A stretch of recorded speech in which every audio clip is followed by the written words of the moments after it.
Shalom saudaraku, kembali lagi di We Talk No I But We Let's Talk Together bersama saya Pastor Wigan Sugandi. Dan pada kesempatan ini saya tidak sendirian. Pastor Uli berhalangan hadir, tetapi saya tidak sendirian. Saya ditemani oleh seorang narasumber yang sangat cocok dengan bahasan yang kita akan bahas pada kesempatan yang kali ini, yaitu Biblical Entrepreneurship. Tetapi sebelum saya memperkenalkan narasumber kita yang luar biasa, saya ingin menyapa dulu setiap Bapak Ibu yang menyaksikan baik di YouTube Live House Community maupun di MNC Live Channel. Saya ucapkan selamat bergabung untuk Bapak Ibu semuanya, selamat belajar bersama, siapkan catatan kita, sebab saya sendiri pun saudara, selalu saya katakan saya sangat banyak belajar dari narasumber yang datang untuk berbincang-bincang dengan kita pada kesempatan ini. Baik, tanpa panjang lebar, saya akan memperkenalkan narasumber kita, Pastor Benny Syawarjaya. Pastor Benny, thank you so much. Thank you, Pastor Sudah Wigan. menemani kita pada kesempatan ini. Saudaraku, Pastor Benny adalah seorang hamba Tuhan yang udah sering kali ngobrol di acara We Talk, tetapi mungkin sebagian saudara tidak tahu latar belakangnya. Beliau adalah seorang pengusaha juga, hamba Tuhan juga, dan beliau merintis usahanya dari nol ya. Itulah sebabnya dalam tema kali ini Biblical Entrepreneurship, saya rasa beliau akan sangat cakap sekali untuk menjelaskannya. Beliau juga mengajar di sekolah Alkitab tentang mata kuliah ini, Biblical Entrepreneurship. Baik, Pastor Benny, sebelum saya ingin bertanya-tanya, sebelum kita diskusi lebih panjang lagi, izinkan saya untuk membuka dulu ya dengan Yakobus pasal yang keempat. Saya akan baca ayat yang ke-13. Jadi sekarang, hai kamu yang berkata, hari ini atau besok kami berangkat ke kota Anu, di sana kami akan tinggal setahun dan berdagang, serta mendapat untung, sedang kamu tidak tahu apa yang akan terjadi besok. Apakah arti hidupmu? Hidupmu itu sama seperti uap dan sebentar saja kelihatan lalu lenyap. Ayat yang ke-15. Sebenarnya kamu harus berkata, jika Tuhan mengkehendakinya, kami akan hidup dan berbuat ini dan itu.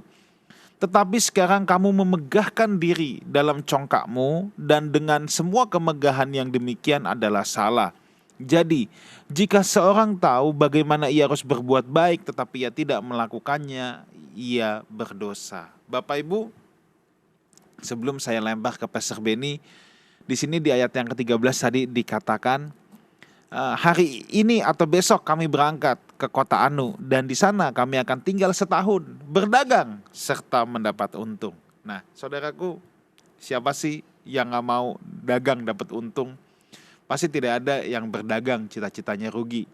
Dan sebagian kita juga mungkin yang menyaksikan acara ini sedang berpikir, bagaimana saya kalau mau memulai suatu usaha? Apa aja sih yang saya harus persiapkan ya? Dan juga mungkin sebagian saudara bertanya-tanya, kalau aku dagang ini boleh nggak? Aku dagang itu boleh nggak? Nah, kita akan berbincang-bincang seputar entrepreneurship, tetapi dalam perspektif Alkitab. Atau sebagian besar atau sebagian saudara juga berpikir, memangnya kalau kita mau berentrepreneur itu ada ayatnya, memang ada panduan Alkitabnya. Ini kan bukan ranah agama dan lain sebagainya. Nah, oke, baik, tanpa panjang lebar saya akan tanyakan pada ahlinya langsung. Mungkin Pak Benny bisa memberikan pemaparan dulu. Entrepreneurship ditambah dengan biblical. Oke. Nah, ini kan menarik ya. Oke, silakan. Terima kasih, Pastor Wigan. Kita mulai dulu dari pengertian entrepreneurship ya. Iya. Entrepreneurship itu berasal dari bahasa Prancis, entrepreneur kalau dalam bahasa Prancis, artinya usaha. Kalau dalam bahasa Inggris, enterprise itu adalah perusahaan, organisasi, dan bisnis. Nah, entrepreneurship itu sendiri adalah orang yang dinamis, senantiasa mencari peluang, memanfaatkan peluang yang ada untuk menghasilkan sesuatu yang tidak berguna menjadi berguna. Itu entrepreneur. Entrepreneur. Ya, seorang bapak entrepreneur yang terkenal di negeri ini, dia berkata entrepreneur itu adalah orang yang bisa mengubah rongsokan menjadi emas. Ini bukan berarti pemulung yang ngambil barang rongsokan terus dijual jadi emas gitu, Oke. bukan ya? Oke, tunggu. Saya mau potong dulu sedikit nih, Oke. Pastor Benny. Tadi Pastor Benny katakan kan entrepreneurship itu melihat peluang ya. Nah, apakah entrepreneurship ini sama dengan oportunis? Kalau oportunis ini kan konotasinya negatif ya. Kalau Iya. kita dengar, itu orang oportunis, orang langsung menghindar deh. Iya. Apakah entrepreneur sama dengan oportunis? Kalau oportunis kan orang mencari keuntungan pribadi Yes. dengan mengabaikan etika atau norma yang ada. Menghalalkan segala cara. Menghalalkan segala cara. Kalau entrepreneurship itu ada di ranah, apalagi sekarang kita bicara soal biblical entrepreneurship. Jadi kita melihat peluang usaha, lalu menggunakan peluang usaha itu dengan prinsip kebenaran firman Tuhan, Oke. dengan prinsip kebenaran Alkitab. Ya. Jadi saya kira ini dua hal yang beda tipis, Oke. tapi beda. Yes. Oke. Ya, silakan diteruskan. Sekarang kan masalahnya mengapa manusia harus mencari peluang, melihat peluang.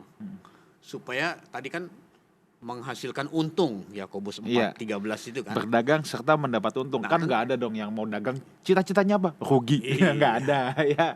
Tentunya tujuan seseorang menciptakan peluang usaha, bekerja, atau berusaha tentu tujuannya adalah laba, memperoleh keuntungan. Untuk apa laba itu? Untuk melanjutkan hidup. Mengapa orang perlu memperoleh laba untuk melanjutkan hidup? Nah, ini lagi-lagi balik ke masa awal manusia diciptakan oleh Tuhan. Sebenarnya kan Tuhan udah siapin semuanya di Taman Eden. Sudah tersedia, tinggal dikelola. Tapi oleh karena dosa, Tuhan mengutuk bumi, Tuhan mengutuk manusia dengan berpeluh, dengan bersusah payah engkau akan memperoleh rezekimu atau nafkahmu. Sebenarnya dulu tujuan utama orang bekerja itu bukan untuk mencari nafkah. Karena begitu selesai Tuhan menciptakan manusia, Tuhan memberikan perintah yang kedua kepada manusia itu bekerja. Sebelum jatuh ke dalam dosa Sebelum ya. jatuh dalam dosa. Jadi bekerja adalah memuliakan Tuhan sebenarnya. Oke, ini menarik, berarti bekerja itu bukan kutukan ya. Bukan. Sebab ada yang berpikir, gara-gara Adam jatuh nih gue kena kutuk nih, gue harus kerja. Kalau enggak gue tinggal lenye-lenye nih. Iya. Gitu kan. Jadi kita harus clear dulu nih saudara ya, bahwa bekerja itu Pastor Benny itu bukan kutukan. Bukan, Yes. absolutely not. Sebab bekerja itu adalah perintah Tuhan untuk manusia. Ya, Tuhan ciptakan manusia, Tuhan bilang berkomunitaslah, beranak cuculah, ya. berkeluargalah. Itu yang pertama. Yang kedua, bekerjalah, kuasailah bumi dan taklukkanlah itu. Kejadian 1:28. Jadi, bagaimana cara kita bekerja? Mendengar Allah berfirman. Harusnya di Taman Eden kan begitu. Adam dan Hawa mengelola bumi.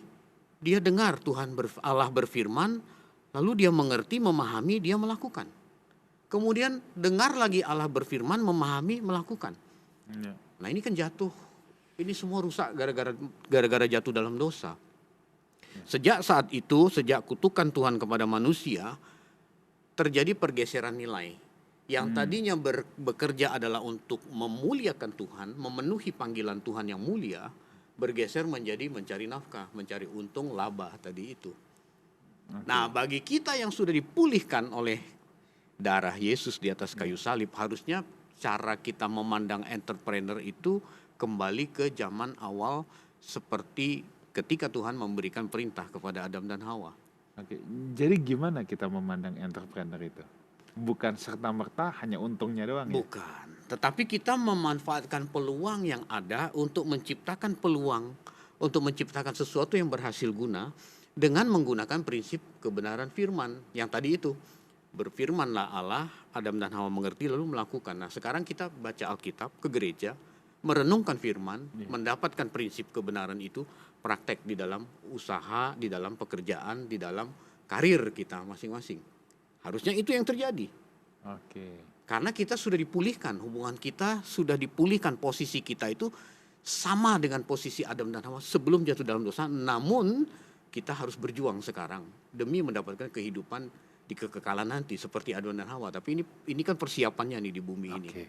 Oke, jadi kita bisa katakan sebenarnya ketika Adam mendapatkan mandat pertama untuk bekerja, Adam juga sudah mendapatkan mandat untuk berentrepreneur, Yes. untuk mengusahakan kan, Yes. melihat peluang bumi ini harus diusahakannya gimana, Ya. bumi ini harus diapain gitu. Jadi Adam pun sudah mendapatkan ya mandat untuk berentrepreneur nih. Iya. Waduh, ini luar biasa saudara ya. Ini nih pendekatan yang sangat biblical tapi asik banget, asik banget. Oke. Nah, saya sering mendengar orang bilang dunia entrepreneur itu nggak bisa jadi satu dengan dunia rohani. Iya, itu hitam lah, kotor Iya. atau abu-abu. Orang juga banyak bilang dunia usaha itu lebih dekat neraka dibandingkan dengan dunia liturgis di gereja gitu. Apakah benar demikian? Kita bedah ini Bapak Ibu. Kalau demikian adanya, kalau dunia entrepreneur, dunia usaha lebih dekat neraka atau dekat neraka, mengapa Tuhan memberikan perintah manusia untuk berentrepreneur gitu? Ya, untuk mengusahakan Untuk ya. mengusahakan bumi. Yes. Berarti kan ya bisa dibilang Tuhan kayak jebak manusia dong kalau memang seperti itu. Nah justru kita yang sudah dipulihkan oleh karya keselamatan Tuhan Yesus, kita harus kembali ke perintah awal Allah itu. Mengusahakan bumi menggunakan prinsip kebenaran firman. Bekerja atau berdagang atau berusaha di lingkungan kita masing-masing atau berkarir menggunakan prinsip kebenaran firman Tuhan. Emang bisa Pak? Ya bisa. Kenapa nggak bisa? Cuman masalahnya saya harus bicara tegas bahwa dunia kita sekarang ini memang sudah rusak. Iya. Bukan cuman di sekitar kita tapi di seluruh dunia memang sudah rusak karena dosa. Iya. Oleh karena rusaknya sedemikian parah sehingga ada orang yang jujur pun jadi kelihatan aneh sekarang. Oke, iya. Masih ingat peristiwa beberapa bulan yang lalu di sebuah kota di Jawa, ada cleaning service ketemu uang 40 juta cash lalu dia kembalikan, dia kasih ke atasannya. Saking dianggap masih ada orang jujur, ini orang sampai diberangkatin umroh sama wali kotanya. Oke. Dikasih penghargaan, padahal itu kan standar sebenarnya. Bukan milik kita ya kan. Iya. 10 perintah Allah bilang jangan mengingini barang orang lain gitu. Mengapa bisa sampai dikasih penghargaan begitu hebat? Ya karena memang udah rusak. Karena kejujuran udah jadi barang yang langka. Jadi barang yang langka. Nah bagi kita orang percaya harusnya ini bukan barang langka. Harusnya ini sesuatu yang kita peragakan setiap hari dalam Gaya hidup. kehidupan kita. Harusnya Jadi menjadi lifestyle. gaya hidup ya. Iya. Gaya hidup kan, saya tuh Pastor Benny selalu mendefinisikan gaya hidup adalah sebuah sistem kehidupan, sebuah pola kehidupan yang sudah menyatu dengan diri kita tanpa perlu kita pikirkan lagi. Itu sudah otomatis keluar. Iya. Gosok gigi itu gaya hidup. Kita kan udah gak mikir lagi kan, sebelum tidur, bangun tidur kita pasti gosok gigi. Makan itu gaya hidup ya kan. Orang pasti makan. Gak ada orang yang lupa makan. Telat makan bisa, lupa Iya. makan gak ada. Iya. Iya kan? Iya. Ya, nah harusnya kejujuran semua itu udah menjadi gaya hidup ya. Iya. Sesuatu yang menyatu dengan diri kita yang keluar secara otomatis dalam hidup kita. Iya. Di sini saya mau mengajukan ada 3 hal yang saya mau angkat. Gimana Latar belakang mengapa orang tuh harus bekerja. Mengapa orang harus bekerja manusia. Iya. Tadi yang pertama itu adalah memenuhi panggilan Tuhan. Oke. Jadi orang yang nggak bekerja gimana? Orang yang tidak bekerja itu orang yang tidak memenuhi kehendak Tuhan. Oke. Tuhan maunya orang kerja kok Oke, gitu. jadi sekarang kita bahas dulu nih tentang latar belakang dari entrepreneurship belakang. ini, kenapa orang harus bekerja. Nanti di akhir tentunya ada tips-tips ya yang bisa dibagikan kalau teman-teman pemirsa ingin memulai berusaha ya, langkah-langkah praktisnya gimana. Tapi Ya. sekarang kita kasih landasan biblikalnya dulu. Iya. Ya. Kejadian 1:28 seperti yang saya udah singgung tadi, Tuhan langsung kasih perintah kepada manusia supaya bekerja, Iya. melihat peluang, mengusahakan bumi, kasih nama hewan, kasih nama ikan dan lain sebagainya. Itu adalah perintah bekerja. Jadi kodrat dasar manusia itu adalah bekerja. Inilah yang menjadi dasar mengapa orang harus bekerja. Kalau ada orang nganggur gimana? Kalau ada orang menganggur dalam waktu yang panjang di usia produktif, saya harus katakan orang itu tidak hidup dalam kehendak Allah. Orang yang tidak hidup dalam kehendak Allah bisa dikatakan sebagai orang yang meleset. Di dalam bahasa Alkitab bahasa Yunani kata meleset itu berdosa. Nah, Apakah orang demikian bisa dikategorikan sebagai hidup dalam dosa? Sangat bisa, karena dia hidup berkepanjangan tidak bekerja padahal usia produktif. Nah, lain dengan janda-janda tua yang diatur oleh Rasul Paulus yang udah tidak bisa bekerja dan lain sebagainya, itu lain hal gitu. Ini fondasi yang pertama mengapa orang harus bekerja. Yang kedua, bekerja itu merupakan wujud tanggung jawab pribadi. 2 Tesalonika 3 ayat 10. 2 2 Tesalonika. Tesalonika 3 Saya akan bacakan ayat dulu ya. 10. Sebab juga waktu kami berada di antara kamu, kami memberi peringatan ini kepada kamu. Jika seorang tidak mau bekerja, janganlah ia makan. Nah, di sini sangat jelas Paulus bilang kalau orang tidak mau kerja, jangan dia makan. Artinya apa? Bekerja itu adalah wujud tanggung jawab pribadi kita masing-masing. Dalam bahasa kita sehari-hari itu jangan nyusahin orang lain gitu. Memang selalu ada objek di dalam gereja, itu selalu ada objek di mana kita memberi diakonia, kegiatan bersedekah gitu ya. Tetapi kalau orang di usia produktif, hendaknya dia harus bekerja untuk memenuhi tanggung jawab pribadinya. Nggak boleh jadi benalu buat orang lain. Apalagi benalu berkepanjangan. Padahal usia produktif. Saya dulu punya teman. Usia produktif jauh lebih muda dari saya. Waktu itu saya belum menikah. Beliau ini jobless. Dia memilih untuk jobless. Padahal tadinya dia bekerja di perusahaan. Apa yang dia lakukan? Dia bawa gitar. Dia bawa traktat. Lalu dia datang ke rumah sakit. Terus dia cari orang yang sakit terbaring yang dia lihat Kristen, dia masuk, dia tawarkan jasa doa gitu. Ini real teman saya dulu. Setelah berdoa, ya sudah gitu. Nah, lalu dia bercerita, burung di udara pun Tuhan pelihara, saya dipelihara.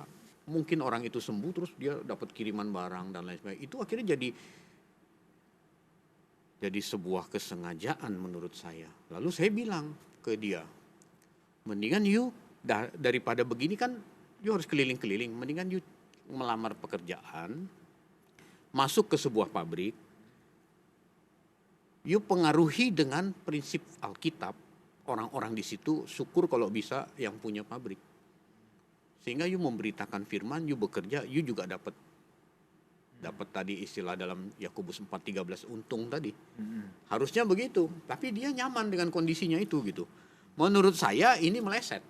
Menurut saya ini keadaan yang meleset, dan itu baru satu dari sekian banyak orang yang memilih seperti itu. Nah, kembali kepada perintah Tuhan yang jelas Tuhan katakan adalah kita tuh harus kerja masing-masing. Harus mengusahakan bumi, harus bekerja, harus berkarir, harus berentrepreneur. Nah, salah satu jenis pekerjaan itu entrepreneur, melihat peluang usaha. Nah, saya punya perusahaan, tadi di pembukaan Pastor Wigan sudah ngomong bahwa saya merintis perusahaan saya dari nol, memang benar. Saya merintis itu sebelum saya jadi Kristen. Ini jadi menarik loh. Ini pengalaman hidup saya. Oke, coba ini boleh diceritakan nih. Saya mendirikan perusahaan sebelum saya kenal Tuhan Yesus. Sebelum saya jadi Kristen. 2005 saya dibaptis Islam jadi Kristen. Nah, 2005 sampai sekarang dibandingkan 2005 ke bawah, titik awal perusahaan saya ada 2001, sangat berbeda cara mengelolanya. Nah, semakin saya tahu dari Alkitab, baca Alkitab, merenung dan pingin menjadi pelaku di dalam kebenaran firman, Roh Kudus pasti mendorong untuk menjadi pelaku dalam kebenaran itu. Nah, kalau dulu semua cara bisa saya lakukan. Orang begitu, saya juga bisa begitu. Orang begini, saya juga bisa begini. Tapi setelah pertobatan sampai saat ini, semua itu harus dipilah-pilah. Nggak bisa lagi kita berbuat sesuatu, sebenarnya bisa-bisa saja, tetapi saya mau menjadikan perusahaan saya itu tempat di mana saya memberi nilai tinggi Tuhan. Itu tertuang di Roma 12 ayat 1. Ibadahmu yang sejati adalah mempersembahkan tubuh yang hidup, kudus, dan berkenan kepada Allah. Nah, oke. Berarti saya dapat simpulkan di sini gini. Tadi Pastor Benny kan bilang perusahaan ini dirintis justru sejak sebelum kenal Tuhan ya. Betul. Nah, saudara, berarti saya punya kesimpulan tuh begini ya, bahwa memang benar mandat Tuhan untuk manusia itu untuk mengusahakan itu adalah mandat untuk semua manusia. Makanya baik Kristen maupun non-Kristen itu bisa untuk memulai usaha Betul. ya, untuk bekerja, sebab ini memang mandat universal ya. Mandat universal. Oke, baik. Ya. Silakan diteruskan. Nah, Roma 12 ayat 1 berkata ibadah kita yang sejati, yang true worship itu ya, latreia dalam bahasa Yunani. Penyembahan kita yang benar kepada Tuhan tuh kita persembahkan tubuh kita. Jadi ibadah yang sejati itu tidak terjadi di dalam ruang gereja. Di ruang gereja kita bertemu bersama, kita dengar firman, kita saling menguatkan, saling berdoa. Itu berliturgi namanya, liturgos dalam bahasa Yunani. Tetapi ibadah yang sejati, latreia, itu terjadi justru dimanapun kita berada. Sekarang dari 24 jam hidup kita, hampir setengahnya itu dipakai di mana? Di ruang kerja. Jadi di ruang kerja itu kita harus mempersembahkan tubuh sebagai persembahan hidup, kudus dan berkenan. Persembahan yang harum di hadapan Allah. Bagaimana kita bisa mempersembahkan persembahan yang harum? Tubuh kita lah keharumannya. Hidup kudus, tidak kompromi dengan dosa, tidak korupsi, tidak nipu orang. Di dalam pekerjaan kita, di dalam usaha kita dan lain sebagainya, itulah ibadah yang sejati. Nah, kalau mau dipilah-pilah tuh ya, zaman sebelum saya bertobat dengan sudah bertobat, wah beda jauh. Perjuangannya juga berat. Ketika saya memilih untuk taat kepada firman, itu nggak mudah, karena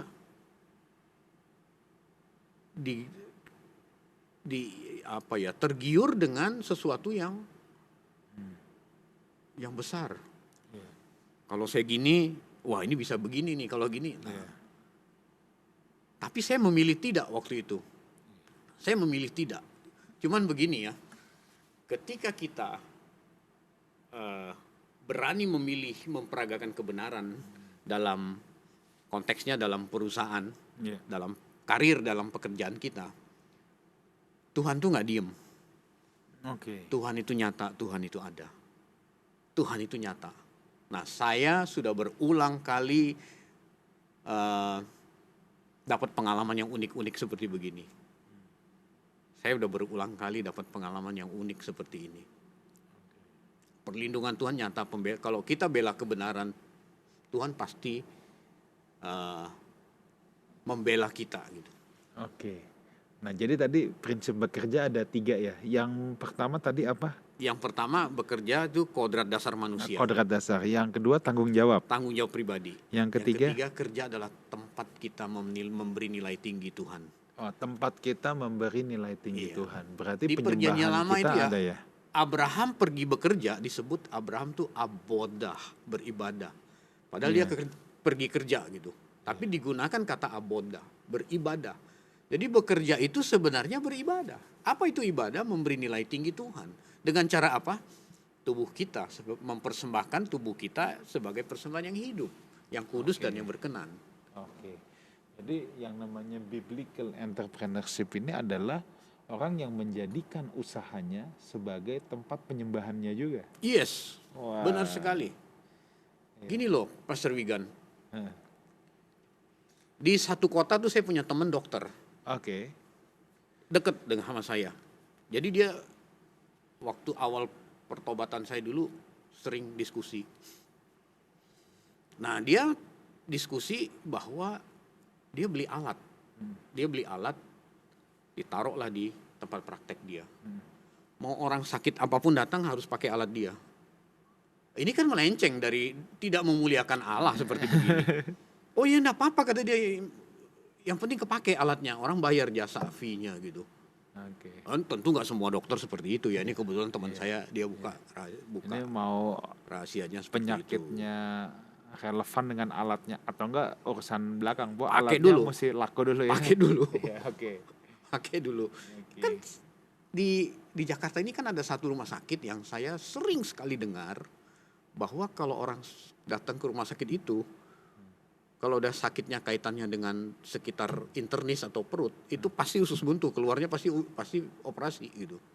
Oke. Nah, apa benar kan ini kan nggak langsung menjudge ya, tapi ini mendengar dari banyak orang ngomong seperti itu. Iya. Kalau benar usus buntu, yes dia nolong orang, tapi kalau tidak, ini kan jadi akhirnya meleset. Ini belum lagi bidang usaha yang lain. Dulu saya pernah lagi renov kantor, pesan besi siku 5 mili gitu, yang datang 3 mili. Diukur sama tukang saya, Pak ini 3 mili nggak kuat. Lalu saya telepon ke toko materialnya, dia bilang itu 5 mili disebutnya, udah biasa katanya. Kalau di proyek begitu katanya. Saking biasanya udah 3 jadi 5 jadi 3 gitu. Oke. Karena untuk menurunkan harga lalu menyisihkan uang lalu dikasihlah kepada kepala proyek atau apalah gitu. Oke. Jadi saya simpulkan dulu sedikit nih Iya. Pak Sekpin ya. Setiap manusia punya mandat untuk bekerja. Yes. Tetapi orang percaya, yang membedakan orang percaya dengan orang tidak percaya, orang percaya bukan hanya berentrpreneurship, tetapi harus ada kata biblicalnya. Biblical entrepreneurship. Karena ketika kita sedang bekerja, kita juga sedang melakukan penyembahan kepada Tuhan. Kita harus bekerja menurut nilai-nilai kebenaran firman Tuhan. Ya. Ya. Jadi bukan hanya bekerja hanya untuk sekedar mendapatkan untung, hanya untuk menyambung hidup ya, hanya untuk supaya tabungan tambah banyak, tetapi kita punya misi yang lain di mana kita memberi nilai tinggi kepada Tuhan, menjadikan pekerjaan itu sebagai ibadah buat kita, dan tentunya lewat pekerjaan itu kita bisa jadi berkat untuk banyak orang, bukan jadi kutuk untuk banyak orang. Nah, Pastor Benny, saya suka bilang gini, bahwa yang membedakan manusia dengan hewan ya, kalau hewan itu tujuan hidupnya itu ya hanya survive, hanya bertahan hidup aja. Gimana dia bisa tetap bertahan hidup yang lama, yang enak, yang nyaman. Dan untuk bertahan hidup itu kan kalau kita nonton Discovery Channel, wah itu hukum rimba kan berjalan ya. Rusa minum dihajar sama singa, sama macan dan lain sebagainya, entar buaya. Pokoknya semua cuman mencoba mempertahankan eksistensinya aja, tapi tujuan hidupnya ya cuma satu, just survive. Bagaimana mereka bisa bertahan hidup di tengah hutan belantara. Nah, manusia yang nggak mengenal Tuhan, yang nggak mengenal kebenaran, itu juga tujuan hidupnya sama seperti hewan tadi, yaitu survive, tapi lebih kompleks saja untuk bertahan hidup di bumi ini, di kota ini gitu ya. Ya. Sehingga segala cara pokoknya dihalalkan aja, yang penting dia bisa bertahan hidup. Nah, jadi di sini tadi saudara sudah mendengar penjelasan dari Pastor Benny bahwa tujuan kita bekerja itu dari 3 poin tadi nggak ada satupun yang tujuannya untuk bertahan hidup ya. Tanggung jawab itu adalah tanggung jawab pribadi kita sebagai pelaksana kehendak Tuhan, bukan hanya sekedar dagang, dapat untung, lalu kita bisa bertahan hidup, tidak sekedar itu. Nah, oke. Nah, saya mungkin mau masuk ke hal yang lebih praktis nih. Pastor Benny bisa cerita nggak? Ini pasti banyak sekali yang menyaksikan ini, yang dari tadi sudah mendengar. Oke, saya tahu saya harus bekerja, tapi saya harus mulai dari mana? Nah, mungkin pertanyaan yang pertama tuh gini, apakah setiap orang harus berentrepreneur atau jadi pengusaha? Bagaimana kalau jadi pekerja profesional? Nah, ini kan pertanyaan yang pertama ya. Oke. Nah, kalau yang kedua nanti juga pasti ada banyak yang, aku mau mulai usaha nih, tapi aku bingung mulainya dari mana. Coba Pastor Benny bisa cerita nggak dulu pengalamannya gimana sih bisa membangun dari nol gitu? Oke, saya mulai dari data dulu ya. Iya, data dulu silakan. Data tahun 2022, setahun yang lalu masih fresh, Ya. menunjukkan Indonesia, entrepreneur yang ada di Indonesia itu 3,47%. 3,47, berarti 96% lebih Bukan entrepreneur. Ya. Artinya apa? Peluang menjadi entrepreneur tuh masih sangat luas di Indonesia. 3,47% itu udah dihitung terhadap total jumlah penduduk. Di Thailand, entrepreneurnya 4,26% dari total. final lebih tinggi. Kemudian di Malaysia 4,74, lebih tinggi lagi. Oke. Di Singapura 8,76 terhadap jumlah penduduk mereka. Artinya bisa dua. Satu, yang tadi saya bilang tadi, di Indonesia ini peluang menjadi entrepreneur masih sangat terbuka lebar. Yang kedua, indikasinya orang Indonesia cenderung malas cari peluang. Mengapa? Karena Indonesia itu diberkati Tuhan luar biasa subur. Hasil alam banyak. Bangun jam 10 di kampung, ngopi, ngerokok, pegang gitar, lapar mau makan siang tinggal ke belakang rumah, mancing di sungai, setengah jam dapat ikan. Bisa untuk sampai malam. Pingin makan sayur tinggal petik, dia masak. Nah, oleh karena alam yang subur itulah berkontribusi membuat orang nih cenderung jadi malas karena semua tersedia. Cuman zaman itu berubah, makin hari makin sulit. Nah, peluang entrepreneur di Indonesia masih sangat besar. Ini yang harus kita lihat dan harus generasi-generasi muda itu harus giat untuk mencari peluang usaha. Kalau tanya saya, mengapa saya sampai terjun ke dunia usaha? Karena memang tujuan saya bekerja dulu saya bekerja di perusahaan. Saya pernah kerja di perusahaan yang memproduksi coklat Silver Queen di Kota Bandung. Oke. Kemudian saya pindah ke perusahaan yang memproduksi biskuit Oreo di Cikarang. Waktu itu nama perusahaannya Nabisco, sekarang Mondelez. Nah, apa yang mendorong saya untuk buka usaha, cari peluang entrepreneur yang bisa menaikkan penghasilan saya dari diri saya? Satu, tentu setiap tahun ada kenaikan gaji dari perusahaan. Udah bisa dihitung berapa persen. Jadi kalau setahun naiknya katakanlah 30%, 10 tahun kemudian udah bisa kehitung gaji saya berapa gitu. Sementara kebutuhan hidup makin meningkat, belum lagi inflasi. Nah, disitulah saya mencoba melihat peluang untuk terjun keluar menjadi seorang entrepreneur. Dan saya dapat. Usaha saya sekarang ini bidangnya nggak jauh-jauh dari makanan. Karena saya import bahan-bahan baku untuk produksi coklat, untuk produksi biskuit, yang kemudian saya supply ke perusahaan-perusahaan makanan itu. Oke, nah tunggu. Sebelum kisah ini diteruskan ya. Jadi apakah setiap orang harus berentrpreneurship atau ada orang yang memang cocoknya jadi pekerja profesional? Oke. Yang namanya jenis pekerjaan itu kan banyak. Iya. Ada jadi pengacara, ada yang jadi pengusaha, ada yang menjadi full timer hamba Tuhan, ada yang menjadi yang lain-lain lagi, dokter dan lain sebagainya. Ini semua adalah panggilan secara pribadi. Oke. Ada panggilan umum. Tuhan memberikan panggilannya secara umum kepada manusia bekerja. Tapi pribadi lepas pribadi itu ada panggilannya lagi masing-masing. Iya. Nah, kita mengasah nih panggilan kita ada di mana. Itulah yang harus kita geluti. Kalau saya kan karena memang background saya kerja di perusahaan makanan, saya tahu tentang bahan-bahan baku, saya mengerti di Indonesia begitu langka bahan-bahan baku tertentu, lalu saya mengusahakan itu dan akhirnya terjadilah itu gitu. Iya. Apakah semua orang harus berentrepreneur? Tentu tidak. Iya. Ada orang yang dikhususkan jadi hamba Tuhan. Ada orang yang dikhususkan menjadi seorang guru. Ada orang yang dikhususkan menjadi penginjil dan lain sebagainya. Kalau kita lihat konteksnya di Perjanjian Baru itu ya 5 jawatan itu ya.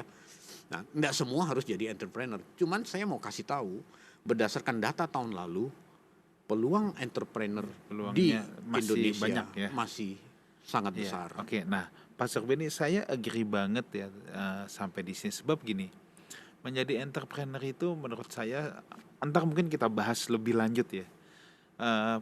Mesti punya salah satu kualitasnya adalah berani mengambil resiko. Saya ketemu orang yang dia cerdas, hebat, tapi dia bukan risk taker. Akhirnya dia memutuskan untuk berkarir sebagai profesional dan prestasinya pun cemerlang. Ya. Tapi dia memang bukan risk taker karena kalau yang namanya entrepreneur berdagang, siapa yang bisa menjamin besok pasti untung kan? Iya. Ya, kan ada sisi-sisi itunya. Jadi tidak setiap orang dipanggil jadi entrepreneur, tetapi setiap orang pasti dipanggil untuk bekerja. Bekerja. Ya. Dan panggilan untuk berentrepreneur dalam tanda petik mengusahakan, setiap orang punya panggilan untuk itu. Sekalipun kita bekerja bukan buka usaha sendiri ya, sekalipun kita bekerja di kantor, kita kan tetap harus mengusahakan kan yang terbaik, apa yang bisa kita berikan untuk kemajuan tempat kita bekerja. Ya, ya, benar, Pastor Wigan. Jadi yang paling penting tuh kalau kita mau terjun ke dunia entrepreneur, kita mesti bisa lihat peluang. Yes. Itu, ya. Terus yang kedua, kita mesti bikin studi banding. Kalau istilah saya pribadi market review gitu. Oke. Kita mau ngapain nih? Market survey gitu Ya, ya. kita mau menghasilkan produk apa nih? Iya. Kita mesti punya jangkauan mampu melihat di market kita ini sudah ada belum. Kalau udah ada, bukan berarti kita harus mundur. Iya. Seringkali saya dengar orang bilang, aduh udah banyak, yang main itu udah banyak gitu. Generasi itu berganti loh, berputar loh. Walaupun sudah banyak, tapi kalau kita meyakini apa yang mau kita lakukan lalu kita udah bawa ke dalam Tuhan, jalan. Ada istilah orang sekuler bilang rezeki itu nggak pernah ketukar gitu. Iya. Jadi lakukan. Tapi kita harus ada feel dulu, mencintai jenis usaha itu dulu. Iya. Segala sesuatu harus dimulai dengan seni Misalnya mencintai. nih ada yang mau buka toko bakmi baru. Ya, Wah, toko bakmi kan udah menjamur nih, ya. iya, Yang pertama harus mencintai dulu ya. iya, Yang kedua tadi Pastor Benny katakan market research lah ya, Yes. atau market survey ya. iya. Di tengah-tengah usaha bakmi yang sudah menjamur itu, kita harus melihat ya, apa sih bedanya bakmi kita dengan yang lain. Benar, Ya. benar. Iya. Nah, biasanya kan kita harus tahu keunggulan produk yang kita jual. Oke. Itulah yang menjadi nilai tambah yang kemudian bisa apa sih alasannya orang beli sama kita gitu. Saya selalu challenge orang-orang marketing saya. Apalagi waktu mereka mau masuk interview gitu. Apa yang membuat customer itu beralasan beli barang sama you gitu. Kalau di Indonesia mah yang paling umum kan harga. Harga Pak. Nah, tapi yang kedua jangan lupa kualitas. Nah, kualitas semua orang bilang kualitasnya unggul. Terus gimana dong? Apa keunggulan dari produk kita ini? Nah, itu harus dikuasai. Kita harus tahu gitu. Lalu kompetitor kita siapa kita harus baca. Ya. Market price-nya berapa kita harus baca. Baru kita ini saya bisa nih masuk nih gitu. Untuk mulai usaha ini. Nah, ini semua perlu dianalisa dengan akal budi. Makanya kita harus mengoptimalkan akal pikiran kita juga. Karena Tuhan kasih akal pikiran. Sama dong mau buka pelayanan, mau buka gereja di satu tempat. Mirip lah. Harus, jiwa-jiwa Roh Kudus yang tuntun. Pasti Roh Kudus tuntun, tapi bagian kita penuhi dulu dong gitu. Kalau kita udah penuhi bagian kita, Roh Kudus pasti penuhi bagian dia. Tapi bagian kita ini jangan diabaikan gitu. Sama buka usaha juga begitu. Roh Kudus pasti tuntun, pasti karena kita melibatkan dia. Tapi bagian kita harus penuhi dulu untuk melihat peluang usaha gitu. Oke. Nah, jadi dulu ketika awal-awal Pastor Benny memulai ini, struggling paling awalnya nih apa? Karena kebanyakan orang yang buka usaha itu nyaris jarang lah ya yang gitu buka cespleng langsung. Ya. Yang paling struggling adalah keterbatasan sumber daya dana. Oke. Kalau sumber daya manusia saya terjun langsung waktu itu.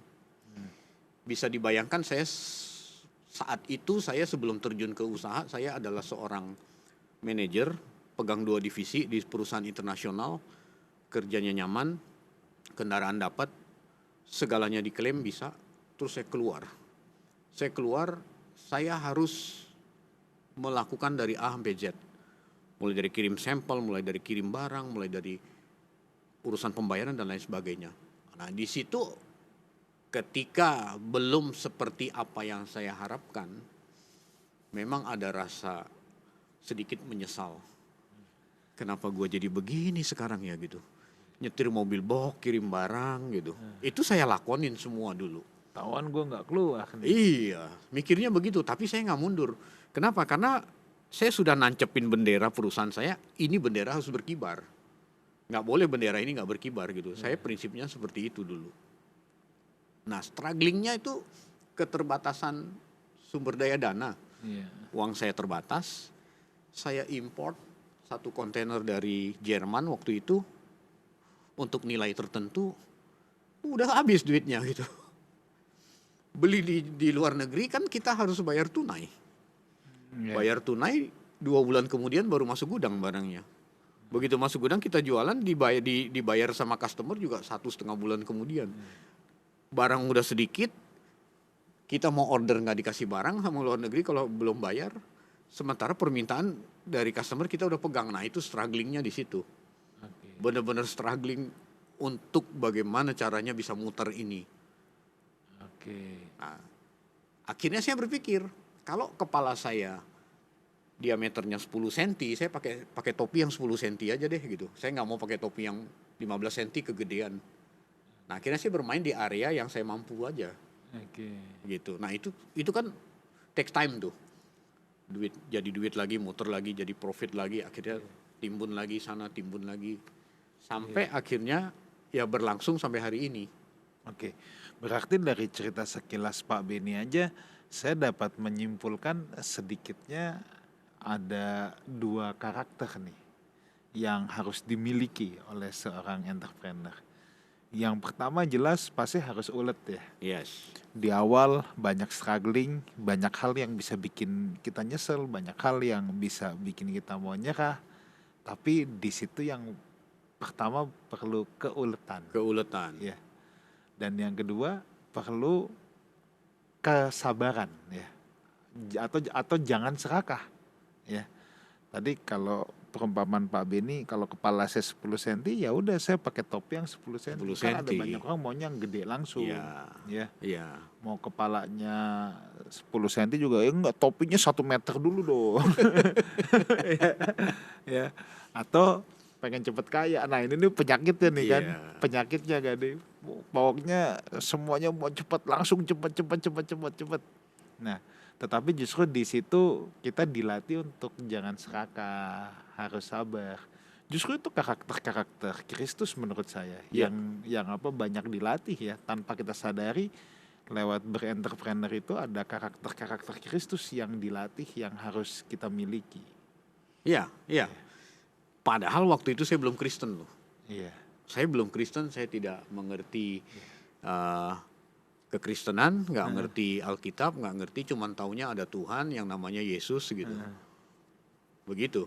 Nah, oleh karena keuletan, kesabaran, dan satu tekad yang begitu kuat supaya bendera saya bisa berkibar, itu yang bikin saya tuh jadi akhirnya kayak orang workaholic gitu. Dulu kan saya waktu awal saya mulai usaha kan belum punya tempat. Iya. Waktu itu saya belum menikah, jadi saya sewa satu rumah itulah jadi kantor itulah jadi rumah gitu. Jadi sampai malam pun saya kerja gitu.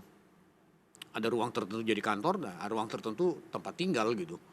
Disitulah saya akhirnya rumah jadi kantor jadi rumah. Jadi kerja bisa dibilang tanpa batas waktu saya kerja waktu itu. Oke. Nah, saya mau masuk ke segmen yang terakhir nih, Pastor Beni ya. Tentang ketika kita menjadi seorang entrepreneur ya, atau katakanlah kita punya usaha sendiri. Kan ada karyawan-karyawan dong yang bekerja sama kita. Ya. Ya. Nah, kalau Pastor Beni melihat hal ini gimana? Justru saya melihat wah ini menjadi kesempatan untuk kita bisa menjadi berkat kan. Katakan yang kerja sama kita ada 5 orang. 5 orang ini mungkin sudah menikah, 5 keluarga. Kita bisa memberkati 5 keluarga tuh. Ya. Nah, inilah yang seringkali istilah orang karismatik bilang diberkati untuk memberkati. Waktu awal perusahaan saya berdiri, semua saya kerjakan sendiri. Yang admin ya, kalau untuk kirim barang itu pernah saya kirim, tapi akhirnya kan pakai orang. Ketika kapasitas makin besar, saya membutuhkan orang. Bukan artinya saya jadi sombong nggak mau ngerjain bagian admin, tidak. Tetapi waktu saya akan lebih efektif untuk hal yang lain gitu. Nah, makanya kita mempekerjakan orang, beberapa orang. Dari karyawan-karyawan yang dipekerjakan tadi, mereka juga ternyata dari hasil kerja mereka, mereka bisa menghidupi keluarga mereka. Kita bisa mencukupkan. Nah, kalau dulu kan sebelum saya bertobat, maunya bayar upah atau gaji karyawan tuh serendah-rendahnya. Nggak mau ikut aturan pemerintah.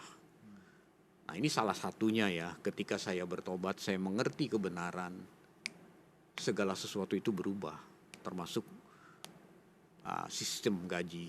Kalau dulu kan kalau bisa serendah-rendahnya gitu. Kalau lu nggak merasa dapat kerjaan tempat lain ya silakan gitu. Tapi kalau sekarang nggak, seluruh karyawan saya pasti berada di atas UMR yang ada di DKI Jakarta. Kemudian seluruh karyawan saya daftarkan BPJS Kesehatan dan BPJS Ketenagakerjaan. Supaya suatu waktu kalau mereka pindah atau mereka berhenti kerja, mereka bisa klaim BPJS-nya. Kalau mereka sakit, mereka juga bisa klaim. Baru-baru ada yang melahirkan, dia bisa klaim BPJS dan lain sebagainya. Nah, kalau kita mau jadi pengusaha yang biblical entrepreneurship, ini para pengusaha sering mengabaikan hal-hal seperti ini. Manusiakanlah karyawan kita. Kalau patuhlah pada pemerintah, kata Alkitab. Kalau pemerintah menetapkan satu peraturan yang berlaku umum, ya kita juga harus ikut. Kadang-kadang kan nggak mau. Wah tinggi, bayar upahnya tinggi, standar pemerintah gitu. Ini baru soal kelayakan pegawai loh. Belum soal kepatutan dan ketaatan membayar pajak. Wah ini makin rumit nih, jelimet. Kalau mau jadi biblical entrepreneur, semua itu harus dipenuhi. Nggak bisa diumpetin, disembunyikan, ditilep lah apalah, nggak bisa. Itu harus dipenuhi, baru menyenangkan hati Tuhan. Baru kita layak, kalau hari Minggu pakai jas nyalamin jemaat jadi usher, baru layak begitu. Tapi jangan sampai ini begini hari Minggu, shalom sama jemaat, tapi usaha yang dijalankan tidak mengikuti prinsip kebenaran firman. Ini kan mendingan gak usah pakai jas, tapi benerin dulu usahanya gitu. Idealnya dua-duanya berjalan kan gitu. Pelayanan di gereja juga jalan, pelayanan di tempat kerja juga jalan gitu. Pastor Benny, saya tuh udah sering saksikan ini ya. Tapi saya mau ceritakan lagi, mungkin in case saudara belum mendengar ya. Saya dulu pernah pelayanan di kota Bandung ke satu pabrik tas yang sangat terkenal skala nasional. Saya tidak sebut merek, tapi saudara pasti tahu. Pabrik itu ada ribuan karyawan. Karyawannya ribuan, bukan cuma puluhan, ribuan. Ya. Dan kebetulan CEO-nya adalah sahabat saya, teman saya. Saya suka ibadah, suka khotbah lah, sharing di ibadah kantornya mereka. Lalu yang menarik, dia cerita sama saya bahwa karyawan-karyawan ini seperti dalam tanda petik jemaatnya dia. Kenapa? Karena karyawannya itu bisa curhatnya itu sama dia, sama CEO. Bukan urusan kerjaan, urusan rumah tangga. Jadi berantem sama istrinya itu bisa konselingnya sama CEO-nya. Saya bilang, wah Pak, you hebat banget, you nih kayak gembala 5.000 jiwa ini. Iya. Dan di sana saya melihat bahwa, wow, atmosfer yang dibangun itu sangat asik sekali, sangat enak sekali. Dan di sana dia bukan berperan hanya sebagai bos, tetapi betul-betul bisa memasukkan banyak nilai-nilai kehidupan sama anak buahnya. Dan di sini saya melihat bahwa saya mau mengencourage kita semua ya, baik kita yang sudah punya usaha maupun yang baru mau mulai usaha. Saya selalu mengencourage bahwa kita harus melihat orang-orang yang bekerja sama kita itu sebagai domba-domba yang Tuhan percayakan sama kita juga untuk kita gembalakan loh. Yes, benar. Yes, jadi penggembalaan itu bukan cuma di ruang gereja seperti saya menggembalakan Life House Community, tidak, tetapi saudara yang diberikan kesempatan sama Tuhan untuk boleh ada orang-orang yang bekerja untuk perusahaan saudara, bekerja di bawah saudara. Please, lihatlah itu sebagai domba-domba Tuhan. Ya, di mana kita bisa mengimpartasikan, memindahkan kehidupan kita kepada mereka. Nah, untuk itu kan tentunya tidak gampang ya. Pasti karyawan kita melihat hari-harinya kita gimana. Ya, Kalau kita ngomong sama karyawan aja bentak-bentak dengan kata-kata kasar, kebun binatang keluar. ya, Ya, forget about it. Untuk mereka bisa respect dengan kita, ya, bisa melihat kita sebagai bukan hanya sebagai bos tapi sebagai bapak juga loh. ya, Iya. ya, benar. Forget about it kan. Ya, Dia kan ngelihat keseharian kita, apalagi kalau dilihat bos gua aktif pelayanan tapi kelakuannya di kantor. iya. Atau gini, wah bos gua aktif banget pelayanan, tapi duit kantor yang dipakai gitu kan. Atau itu kan jadi Iya, keliru iya. juga, jadi batu sandungan buat orang. Iya. Begitu.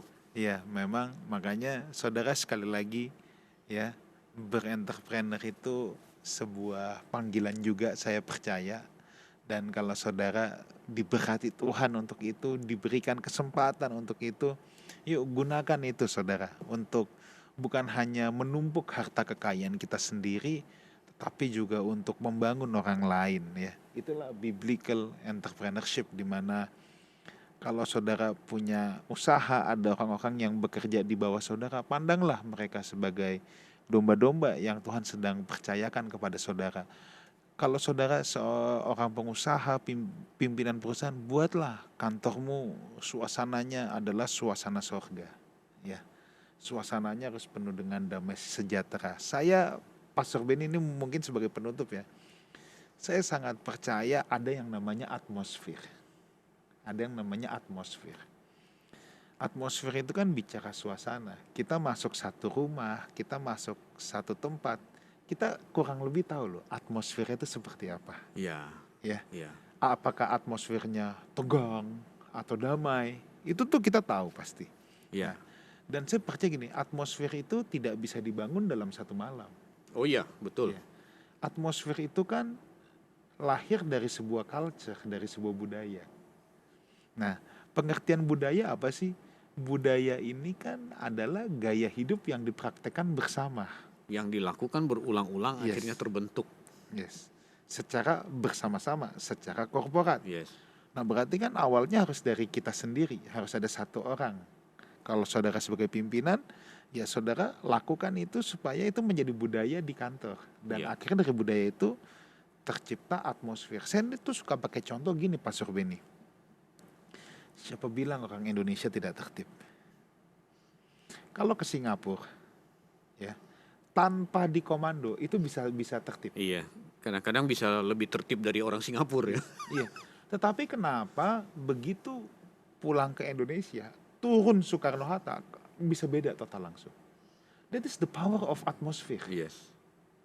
Tidak tertulis, tidak ada aturan baku, tetapi otomatis atmosfer itu akan mengubah orang yang begitu masuk ke situ akan langsung beda.